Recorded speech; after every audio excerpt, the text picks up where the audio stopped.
नमस्कार, अपने उत्तराखंड में आप सभी का स्वागत है। मैं हूं आपके साथ प्रियंका तिवारी। शुरुआत करेंगे इस खास बुलेटिन की। उत्तराखंड के सीएम पुष्कर सिंह धामी ने चंपावत उपचुनाव को लेकर प्रतिक्रिया दी और अपना नामांकन दाखिल किया। इस दौरान उन्होंने उपचुनाव में होने वाले सभी लोगों से मतदान करने की अपील की। नामांकन के दौरान कुल देवता के मंदिर में दर्शन भी किए और सीएम धामी ने नामांकन पत्र भी भरा है। 31 मई को चंपावत सीट पर उपचुनाव होना है, जिसको लेकर सीएम धामी ने नामांकन भरा है।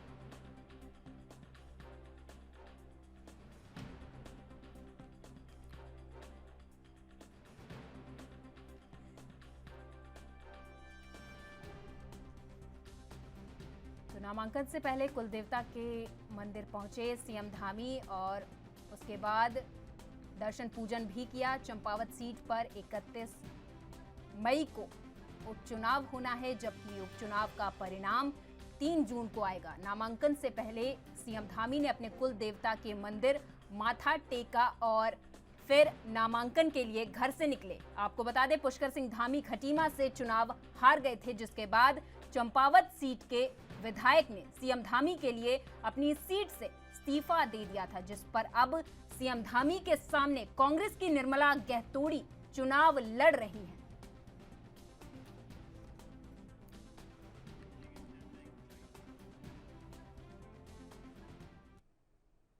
उत्तराखंड के सीएम पुष्कर सिंह धामी ने जनसभा को संबोधित करते हुए कहा कि चंपावत की देवतुल्य जनता से मुझे जिस प्रकार का प्रेम और स्नेह मिला, उसका धन्यवाद करने के लिए मेरे पास शब्द नहीं है। मुझे पता नहीं था कि एक दिन जो है मैं राजनीति के इस दौर में पहुंच जाऊंगा कि चंपावत के लोगों को ही मेरी मदद के लिए आगे आना होगा। आज मुझे वो कथन सच में सच साबित हो रहा है, जो मेरी इंडिया मुझसे बहुत साल पहले, जब मैं 4 साल का था, 5 साल का था, तब पहले। और कैलाश जी मुझे एक मित्र, बड़े भाई, इसके साथ साथ एक साईं भक्त भी है। साईं भक्त हमेशा उनका जो है एक इन्होंने रटन कर ली कि नहीं, यहीं से लड़ना है, यहीं आना है। और मेरा भी मन हो गया। मैंने कहा कि वैसे तो 5 सीटें 10 सीटें हमारी रेखा दीदी और ये सब लोग देख रहे थे, पूरा इनका चल रहा था कि संगठन में कि 5 सीटों से 5 सीटों का सर्वे होना है, और वो सर्वे हुआ भी। फिर अंत में उन्होंने मुझे पूछा, ऊपर आप लोगों ने भी पूछा, तो मैंने कहा मेरा मन तो चंपावत का है, बाकी जैसा। पूर्व सीएम तीरथ सिंह रावत ने ट्वीट करते हुए एक वीडियो शेयर किया है। इस दौरान उन्होंने कहा कि उत्तराखंड में सभी तीर्थ यात्रियों का स्वागत करता हूं। नमस्कार। उत्तराखंड में 4 धाम यात्रा प्रारंभ हो चुकी है।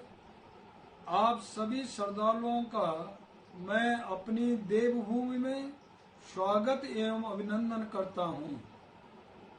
बाबा बद्रीकेदार आप सबकी मनोकामनाएं पूर्ण करें, ऐसी मेरी प्रार्थना है।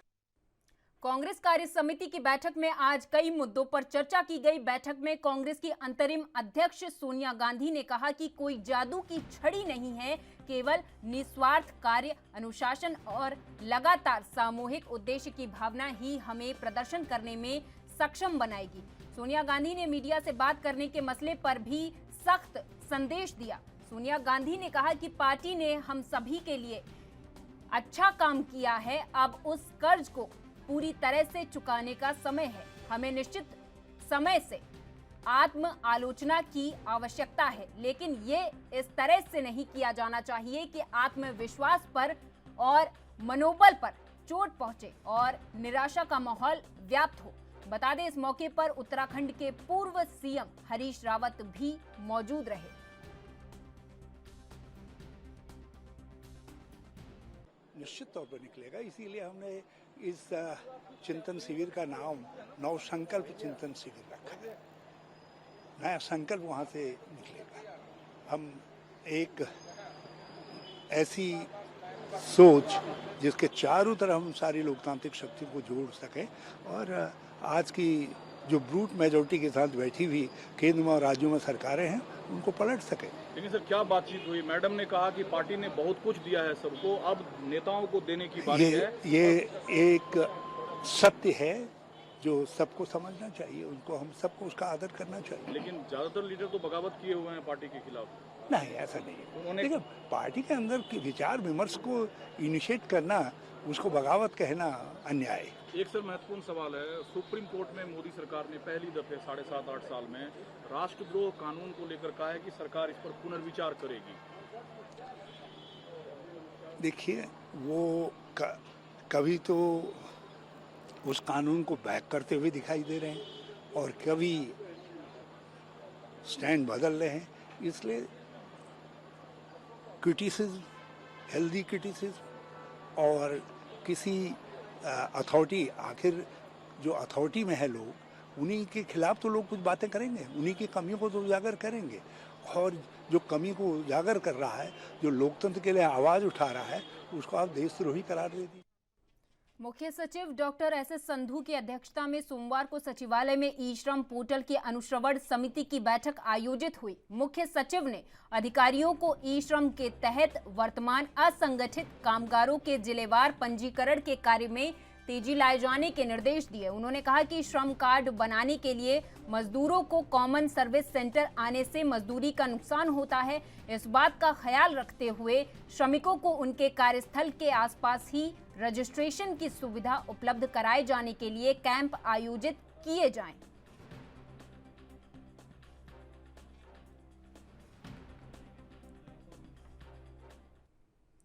महाराणा प्रताप की जयंती के मौके पर पूर्व सीएम हरीश रावत ने ट्वीट किया। उन्होंने लिखा कि भारत के वीर सपूत, त्याग और संघर्ष के प्रतीक महान योद्धा महाराणा प्रताप की जयंती के अवसर पर उन्हें शत शत नमन। आपको बता दें, हर साल इस दिन को देश में बड़े ही धूमधाम से मनाया जाता है। राजस्थान के कुंभलगढ़ में जन्मे महाराणा प्रताप भारत के महान राजाओं में से एक थे, जिन्होंने कई मुगल शासकों को बुरी तरह से पछाड़ा था। महाराणा प्रताप ने अपनी मां से युद्ध कौशल सीखा था।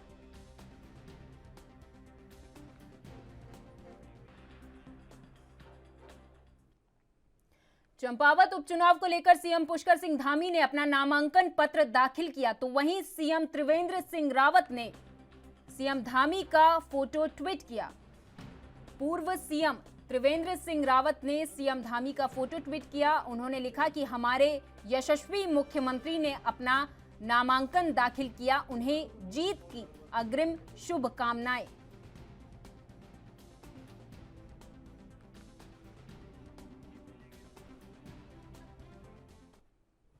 यूपीसीएल में लगातार बिजली की दरों में बढ़ोतरी, ऊर्जा विभाग द्वारा मातृ शक्ति का अपमान और ऊर्जा विभाग में बड़े स्तर पर ट्रांसफार्मर का घोटाले के आरोप लगाते हुए सुराज सेवा दल के सैकड़ों कार्यकर्ताओं ने बल्लीवाला चौक स्थित ऊर्जा भवन का घेराव किया। सुराज दल के प्रदेश अध्यक्ष महिला प्रकोष्ठ कावेरी जोशी की अगुवाई में यूपीसीएल और पिटकुल के प्रबंधक निदेशक अनिल कुमार द्वारा विभिन्न पदों पर रहते हुए कई भ्रष्टाचार की एसआईटी सीबीआई से जांच कराने के लिए और 13 सूत्रीय मांगों को लेकर ऊर्जा भवन में जोरदार धरना प्रदर्शन किया गया।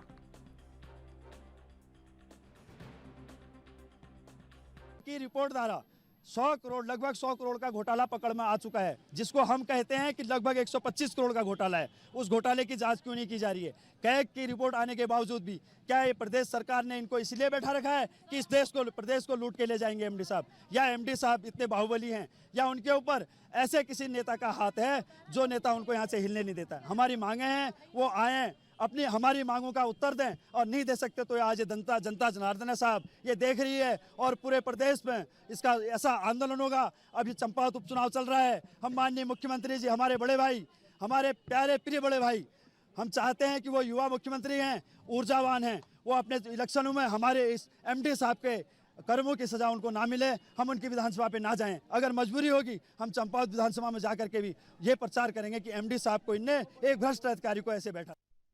देहरादून के ग्रामीण क्षेत्रों में इन दिनों पेयजल संकट गहरा रहा। आलम यह है कि ग्रामीणों को पानी की किल्लत दूर करने को लेकर प्रदर्शन करने के लिए मजबूर होना पड़ रहा, जिसके चलते नौगांव मांडूवाला के ग्रामीणों ने पेयजल निगम का घेराव किया। मांडूवाला नौगांव के ग्रामीणों का कहना है कि जल जीवन मिशन के कार्यों में बहुत ही धीमी रफ्तार से कार्य चल रहा, जिसका खामियाजा ग्रामीणों को भुगतना पड़ रहा। पेयजल निगम के सहायक अभियंता MK जोशी ने बताया कि नौगांव मांडूवाला से कुछ ग्रामीण हमारे पास आए थे, जिन्होंने पेयजल समस्या को हमारे समक्ष रखा। उन्होंने बताया कि वहां पर वर्तमान में जो योजना है वो योजना 30 से 40 साल पुरानी है। ऐसे में पाइपों में जंग लगने से पाइप में लीकेज हो रहा। सहायक अभियंता ने बताया कि जल जीवन मिशन के तहत नौगांव मांडूवाला पेयजल योजना के नाम से नई योजना प्रस्तावित है, जिस पर जल्द काम शुरू किया जाएगा। देखिए, नौगांव मांडूवाला से कुछ ग्रामीण आज हमारे पास आए थे पेयजल समस्या को लेते हुए। अब जैसे कि गर्मी के टाइम में थोड़ी दिक्कत हो जाती है, और इस बारे में अभी क्या है, जल जीवन मिशन में हमारी नई योजना प्रस्तावित भी है, क्योंकि जो अभी जो वर्तमान में जो योजना है वहाँ पे वो लगभग 30-40 साल पुरानी योजना है। तो पाइप में जो, क्योंकि जंग वंग भी लगती है, कई चीज़ें होती हैं, तो डिस्चार्ज उसका कम हो गया है। पाइप में कहीं पे लीकेज वीकेज भी, कई चीज़ें हैं उसमें, तो मेंटेनेंस का हमारा काम उसमें चल रहा है। लेकिन अब क्योंकि योजना काफ़ी पुरानी है, डिस्चार्ज पूरा है नहीं, और जनसंख्या दिन प्रतिशत बढ़ती चली जा रही है, क्योंकि वहाँ पे शैक्षणिक संस्थान बहुत ज़्यादा मात्रा में है उस क्षेत्र में, तो बाहर के बच्चे भी, स्टूडेंट्स भी काफ़ी ज़्यादा हैं।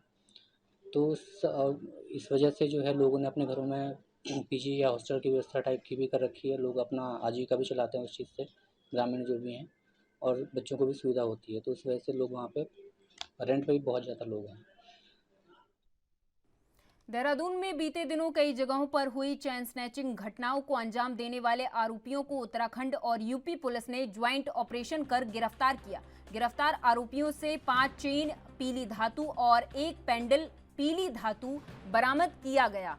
वहीं इस पूरे मामले में SSP देहरादून जन्मेजय खंडूरी ने प्रेस वार्ता की। उन्होंने बताया कि टीम गठित कर राज्य के बाहर भेजा गया था, जहां उन्होंने अपना पूरा कार्य किया, और 2 दिन पहले अभियुक्तों को शरण देने वाले युवकों को भी गिरफ्तार कर जेल भेजा गया था। SSP ने बताया कि पकड़े गए चारों आरोपियों को शामली से गिरफ्तार किया गया है। उन्होंने बताया कि टीम को 25,000 का इनाम दिया जाएगा।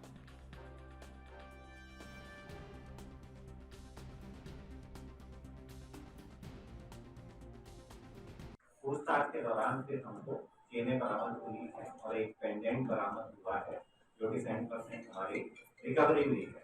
इनसे पूछताछ जब की गई तो इनके द्वारा बताया गया कि पहले इनसे कहा इस तरीके से SO रायपुर और SO सेलापुरी को भी अलग अलग जिम्मेदारियां दी गई थी, जो कि लगातार अपने सर्विलांस के लिए लगातार बाहरी बने हुए थे। इनके अलावा जो हमारी SOG की टीमें थी वो भी लगातार इसमें। ऋषिकेश की IDPL चौकी क्षेत्र के पास कॉलोनी में दिन दहाड़े ताला तोड़कर एक क्वार्टर से लाखों रुपए की नकदी और जेवरात चोरी हो गए। सूचना मिलते ही पुलिस मौके पर पहुंची, और जानकारी के मुताबिक हम आपको बता दें कि दुर्गा मंदिर के सामने IDPL कॉलोनी के क्वार्टर में रहने वाले MP खान के घर का ताला तोड़कर अज्ञात चोरों ने लाखों की नकदी और जेवरात पर हाथ साफ कर दिए। पड़ोसियों की सूचना के बाद परिवार वाले घर पहुंचे तो उनके होश उड़ गए, जिसके बाद पुलिस को सूचना दी गई। प्रभारी निरीक्षक रवि सैनी ने बताया कि चोरी की जानकारी मिली है, मामले में जांच की जा रही है। आरोपियों की धरपकड़ के लिए आसपास के CCTV फुटेज भी खंगाले जा रहे हैं।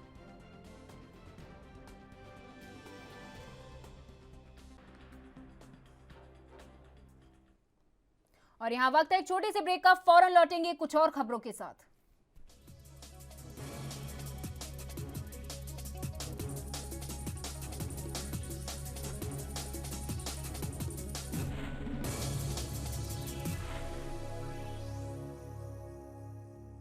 ब्रेक के बाद आपका स्वागत है। खबरों की ओर रुख कर लेते हैं। लालकुआं के गांधीनगर में किराए के मकान में रहने वाले पूर्व सैनिक का शव बरामद हुआ। जानकारी के मुताबिक किराए पर रहने वाले पूर्व सैनिक के मकान से दुर्गंध आने पर स्थानीय लोगों ने पुलिस को सूचना दी। सूचना मिलते ही पुलिस मौके पर पहुंची, जिसके बाद कोतवाली के प्रभारी निरीक्षक संजय कुमार ने पूर्व सैनिक के मकान का दरवाजा खुलवाया तो पूर्व सैनिक नग्न अवस्था में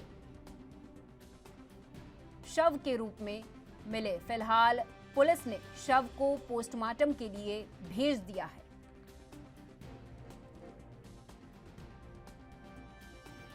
लगभग 9 बजे के आसपास सभासद की तरफ से, वार्ड नंबर 2 के सभासद की तरफ से एक सूचना मिली थी कि घर में से बदबू आ रही। उस सूचना पे हम लोगों ने गए तो वहाँ पे जाकर देखा एक आदमी की सड़ी गली अवस्था में डेड बॉडी पड़ी हुई थी जिसमें से बदबू आ रही थी। वास्तव में मौके पर उसकी जांच पहचान की गई। पहचान करने के बाद परिजनों को बुला गया और डेड बॉडी का पंचनामा भरने के बाद आज पोस्टमार्टम में कार्रवाई की जाएगी। कोई इस तरह की इन्फॉर्मेशन नहीं मिली है, लेकिन हमारे द्वारा फिर भी प्रारंभिक जाँच प्रारंभ कर दी गई। मृतक जानकारी में आया है कि मृतक पूर्व सैनिक है और अपने परिवार से अलग यहाँ पर अकेले रहता था। उस संबंध में भी जांच की जा रही है और इसमें अभी परिजन की तरफ से कोई। उत्तराखंड के अल्मोड़ा में साइबर और आपराधिक लंबित मामलों के निपटने को लेकर पुलिस ने अपनी कवायद तेज कर दी है। इन मामलों के निस्तारण के लिए वरिष्ठ पुलिस अधीक्षक ने पुलिस टीमों को बनाकर साइबर क्राइम और अपराधियों की धरपकड़ का अभियान चलाया है, जिससे इन मामलों का पर्दाफाश किया जा सके। आपको बता दें, एसएसपी प्रदीप कुमार ने जानकारी देते हुए बताया कि जो भी आपराधिक मामले लंबे समय से लंबित हैं, उन प्रकरणों पर त्वरित कार्रवाई को लेकर सघन अभियान चलाया जा रहा है।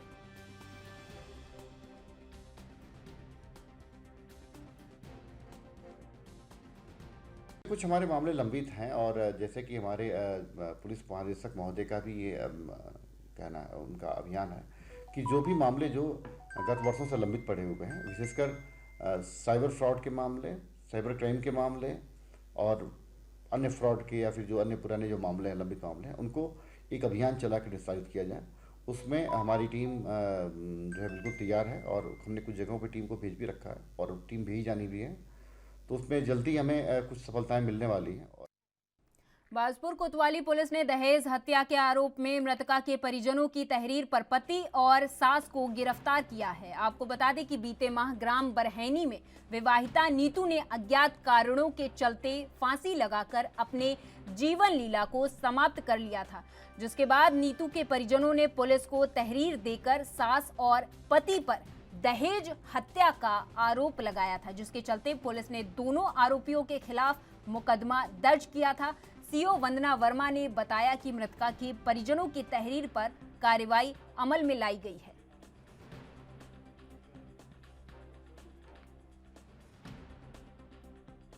बरहैनी क्षेत्र का मामला है। इसमें एक मृतका नीतू पत्नी सोनू, इसने फांसी लगाकर आत्महत्या कर ली थी बीते दिनों। उसमें इसका पंचायतनामा भर के पोस्टमार्टम के लिए भेजा गया। उसके बाद इसके परिजनों द्वारा इसमें मुकदमा लिखवाया गया। ये बात सामने आई है कि इसके ससुराल वाले, इसमें इसकी सास और इसका पति इसे दहेज के लिए प्रताड़ित कर रहे थे लंबे समय से, और इसी के क्रम में आज सभी तथ्यों को ध्यान में रखते हुए इसमें इसकी सास रन्नू देवी और इसके पति सोनू की। पुलिस अधीक्षक के निर्देश पर पूरे जिले में नशे के खिलाफ अभियान चलाया जा रहा है, जिसके तहत प्रभारी निरीक्षक के नेतृत्व में चेकिंग अभियान चलाकर एक स्मैक तस्कर को गिरफ्तार किया गया। कोतवाल संजय कुमार ने बताया कि पकड़ा गया अभियुक्त नशे का आदी है और आसपास के क्षेत्र में नशे का कारोबार भी करता है। पुलिस के मुताबिक अभियुक्त के तार यूपी के बरेली से जुड़े हुए हैं, जिस पर पुलिस जांच कर रही है।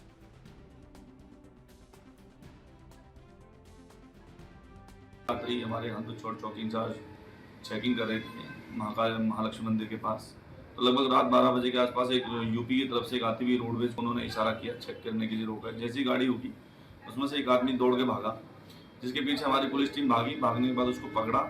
पकड़ने के बाद उसको जब कारण खोजा क्यों भाग रहा था, उसके द्वारा बताया गया कि उसके पास स्मैक है। तलाशी लेने पर उसके पास 10 ग्राम स्मैक मिली और अभियुक्त जो है ये हल्द्वानी बनभूलपुरा का रहने वाला है।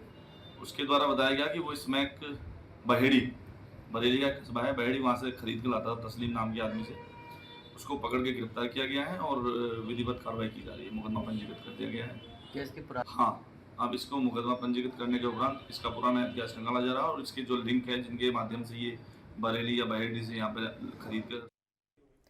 चंपावत उपचुनाव के लिए सीएम पुष्कर सिंह धामी ने अपना नामांकन पत्र दाखिल किया। नामांकन के दौरान दिग्गज नेताओं का जमावड़ा लगा रहा। सीएम धामी के नामांकन को लेकर एएनबी न्यूज ने भीमताल विधायक राम सिंह कैड़ा, रानीखेत विधायक प्रमोद नैनवाल, रेखा आर्य और सुरेश गुड़िया से खास बातचीत की। चंपावत विधानसभा के लिए आज बहुत बड़ा दिन है। 31 मई को कहीं ना कहीं यहाँ पर मतदान होगा। आप देख सकते हैं आज उनके नामांकन के दौरान तमाम यहाँ पर जो लोग हैं संगठन के, यहाँ मुखिया की बात करें, खुद यहाँ पर प्रतिनिधि मौजूद है, विधायक मौजूद हैं और साफ तौर से कहा जाएगा कि नामांकन के लिए यहाँ पर जो जोश खरोश देखा जा रहा है उसको लेकर के यहाँ सब लोग मौजूद है। उनसे बात करेंगे। एक विधायक मेरे साथ मौजूद है, भीमताल से विधायक है राम सिंह कैड़ा जी। ऐसा ये बताइए, आज नामांकन में आप लोग पहुँचे हैं, कैसा देखते हैं, कितनी बड़ी यहाँ पर बात रहेगी विधानसभा की, यहाँ पर खुद मुख्यमंत्री पहुँच रहे हैं? देखिए, मेरा जो विधानसभा क्षेत्र है वो चंपावत विधानसभा क्षेत्र का बॉर्डर एरिया है जी। मेरे ज़्यादातर गांव चंपावत विधानसभा से मिले हुए हैं, तो इसलिए यहाँ पर भारतीय जनता पार्टी की और पुष्कर धामी जी की एकतरफा लहर चल रही है और भारतीय जनता पार्टी और पुष्कर धामी जी एकतरफा वोटों से जीत रहे हैं और कांग्रेस का जो प्रत्याशी हैं उनकी जमानत बचना भी मुश्किल है, क्योंकि कांग्रेस ने अपना सर्वे किया। सर्वे के हिसाब से ऐसा लगता है कि उनको एहसास हो गया कि हमारी जमानत जब्त होने जा रही है। इसलिए कांग्रेस के जो भी प्रत्याशी दावेदार थे उन्होंने अपना रण छोड़ दिया। इसलिए रण छोड़ इसलिए दिया कि जमानत जब्त होने के बचने के लिए उन्होंने अपना नाम वापस ले लिया प्रत्याशी पैनल से। इसलिए भारतीय जनता पार्टी एक तरफा मतों से जीत रही है और रिकॉर्ड तोड़ेंगे माननीय पुष्कर धामी जी। और अभी तक के जितने भी चुनाव हुए उन सब चुनाव में बम्पर वोट से पुष्कर धामी जी जीतेंगे, ऐसा माहौल बना हुआ है। और निश्चित रूप से भारतीय जनता पार्टी की एक तरफा लहर चल रही है और पुष्कर धामी जी बम्पर वोट से जीतेंगे। आप ये बताइए किस तरह का माहौल देख रहे हैं, क्योंकि आप भी विधायक हैं। आज पुष्कर सिंह धामी जी विकास के पर्याय बन चुके हैं। अपने छोटे से पिछले कार्यकाल में जिस प्रकार पूरे प्रदेश में विकास की झड़ी लगाई है, उसे चंपावत में भी एक विकास की नई ऊर्जा यहाँ पर शुरू होगी, नई विकास की गंगा शुरू होगी, ऐसा यहाँ की जनता को उम्मीद है। और मैं पूरे रास्ते में देखते हुए आ रहा हूँ, टनकपुर बनवासा से लेकर चंपावत तक सैकड़ों की संख्या में कांग्रेस के कार्यकर्ता पदाधिकारी अपनी पार्टी को अलविदा करके भारतीय जनता पार्टी ज्वाइन कर रहे हैं। और निश्चित रूप से जो आने वाले जो चुनाव का परिणाम होगा, एक पूरा पिछले सारे रिकॉर्ड तोड़ देगा, भारी मतों से धामी जी जीतेंगे। जनता ने दोबारा विश्वास कराया है बीजेपी पे, 5 साल फिर दिए गए। किस तरह देखते हैं जनता को, किस तरीके से यहाँ पर सहूलियत देने वाली है और उत्तराखंड का विकास को मायने पहुँचने वाला है? जनता का जो विकास है वो जनभावनाओं के अनुरूप हो रहा है। माननीय मोदी जी ने की जो केंद्र की नीतियां हैं और प्रदेश के आदरणीय धामी जी की जो नीतियां हैं, जनता का जो विकास है वो जनभावनाओं के अनुरूप हो रहा है। माननीय मोदी जी ने की जो केंद्र की नीतियां हैं और प्रदेश के आदरणीय धामी जी की जो नीतियां हैं वो जनता के अनुरूप हैं। ये जनता ने साबित कर दिया है। जनता उन विकास से, उस विकास योजनाओं से खुश है और आने वाली जो संभावनाएं हैं जनता केवल भारतीय जनता पार्टी में देखती है। इसलिए भारतीय जनता पार्टी के प्रत्याशी आदरणीय धामी जी भारी मतों से जीतेंगे। साफ तौर से देखा जा सकता है कि यहाँ पर लगातार पुष्कर सिंह धामी की जो यहाँ पर नामांकन आज किया जा रहा है, उस पर कहीं ना कहीं भरोसा किया जा रहा है कि जो विकास की यहाँ पर जो गंगा है वो लगातार बढ़ेगी। बताइए देखते हैं यहाँ पर, क्योंकि आज धामी जी नामांकन कर रहे हैं। देखिए, जनता में बहुत उत्साह है और आज धामी जी का नामांकन है। जिस तरह से जनता का जनाधार आज धामी जी के साथ में चल रहा है और आशीर्वाद दे रहा है, तो उस वजह से मुझे पूरा विश्वास है कि हम लोग ये भारी मतों से चुनाव जीतेंगे। बात करते हैं संगठन की, जिस तरीके से लगातार ये विश्वास कहना कि जनता का हमारा देखिए, आप किसी भी अपने जनता के एक छोटे से गांव में चले जाइए, वहाँ भी हमारे विकास कार्यों का एक परिवार को 12-12, 13-13 लाख दिए गए योजनाओं के माध्यम से। तो आज जनता संतुष्ट है, उसको जो लाभ मिलना चाहिए वो मिल रहा है, इसलिए वो आज भारतीय जनता पार्टी के साथ खड़ी है और धामी जी के साथ खड़ी है। तो साफ तौर से भरोसा जताया जा रहा है पुष्कर सिंह धामी पे और शायद यही भरोसा प्रधानमंत्री नरेंद्र मोदी ने जताया था, तभी दोबारा कमान यहाँ पर सौंपने के यहाँ पर जिम्मा उठाया। सुरेश गुड़िया जी मौजूद हैं, युवा विधायक है। सुरेश जी, धामी जी के द्वारा यहाँ नामांकन किया जा रहा है चंपावत विधानसभा से, कितना बड़ा उत्सव है यहाँ के लोगों के लिए, किस तरीके से कहते हैं? मैं कल से चंपावत में हूँ और पूरे चंपावत के अंदर एक भारी उत्साह मातृशक्ति के अंदर, युवा शक्ति, बुजुर्गों के अंदर ऐसा लग रहा है कि ये चुनाव एक तरफा हो रहा है और माननीय पुष्कर सिंह धामी जी ऐतिहासिक जीत यहाँ पर दर्ज कर दी जाए। जिस तरीके से पहले कमान सौंपी गई थी यहाँ पर धामी जी को, किया गया, जनता ने दोबारा भरोसा दबाया। आप उनके परम मित्र भी हैं, आप लोगों ने साथ में राजनीति यहाँ पर देखी, किस चीज़ें और कहेंगे कि कई बार आपसे बातें होती होंगी कि आप विकास को लेकर के? माननीय पुष्कर सिंह धामी जी का जो कालखंड रहा है उस कार्यकाल को लोगों ने जो है बहुत सराहा है और माननीय पुष्कर सिंह धामी जी दोबारा सरकार बनाने में सफल रहे और हमारी कपकोट विधानसभा के लोगों की भी इच्छा थी कि माननीय पुष्कर सिंह धामी जी कपकोट से लड़े, तो मेरा भी वक्तव्य था, क्योंकि हम जिस एजेंडे को लेके, विकास को लेके, मातृशक्ति के कष्ट को कम करने के लिए, युवाओं को रोजगार देने के लिए, बुजुर्गों के सम्मान के लिए और क्षेत्र में एक मजबूत विकास को लेके जो है हमने चुनाव को लड़ा था, तो इसलिए जनता विकास को लेके, मातृशक्ति के कष्ट को कम करने के लिए, युवाओं को रोजगार देने के लिए, बुजुर्गों के सम्मान के लिए और क्षेत्र में एक मजबूत विकास को लेके जो है हमने चुनाव को लड़ा था, तो इसलिए जनता ने उसको सराहा है और माननीय पुष्कर सिंह धामी जी को एक बार जो है कपकोट के में बुलाने का आग्रह किया था, पर लेकिन मैंने आप सभी लोगों के माध्यम से पार्टी में भी बात रखी थी, पर धामी जी ने कहा कि ये खटीमा से लगा हुआ क्षेत्र है और मैंने बहुत लंबे समय से चंपावत के आम जनमानस को देखा है और उनकी सेवा की है, तो मुझे यकीनी नहीं पूरा विश्वास है कि माननीय पुष्कर सिंह धामी जी एक ऐतिहासिक जीत यहाँ पर दर्ज करने जा रहे हैं। साफ तौर से सुरेश गढ़िया का भी विश्वास है कि जो पुष्कर सिंह धामी और लगातार यहाँ पर विकास की गंगा कहीं ना कहीं उत्तराखंड के अंदर बहाएंगे और जो चंपावत विधानसभा क्षेत्र में यहाँ विधायक बन के वो कार्य करेंगे, तो कहीं ना कहीं चंपावत विधानसभा का विकास चौमुखी होगा और लोगों को यहाँ पर नए विकास का आयाम यहाँ पर देखने को मिलेंगे। Amit Chaudhary, ANB news, Champawat. और मेरे साथ इस बुलेटिन में फिलहाल इतना ही। आप देखते रहिए ANB न्यूज। नमस्कार।